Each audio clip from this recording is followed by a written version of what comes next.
Саламатсыздар ма? Бүгін біз үлпілдек өте жұмсақ, етсіз, етке татырлықтар, тіл үйірер котлет жасаймыз.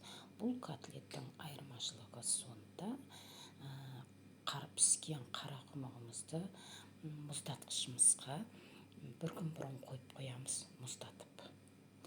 Ертесіне алып мұздатқыштан блендердің көмегімен езгілеп аламыз. Езгілей отырып, жақсылап езіп алғаннан кейін блендермен оған қосатын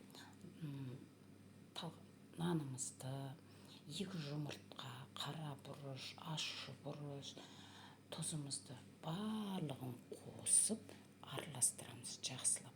Бұл жерде айтып отырмын, кейде бір ғана жұмыртқа, бұл жерде көлемі жарты килодай қарақұмық, 2 жұмыртқа қосылып отыр. 2 жұмыртқа қосылса өте керемет болады.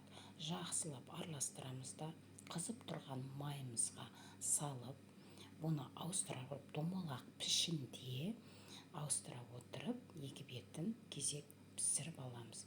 Өте керемет, қоңыр түсті, әдемі, дәмді, үлпілдек, тіл үйірер котлет пісіп шықты. Ас болсын.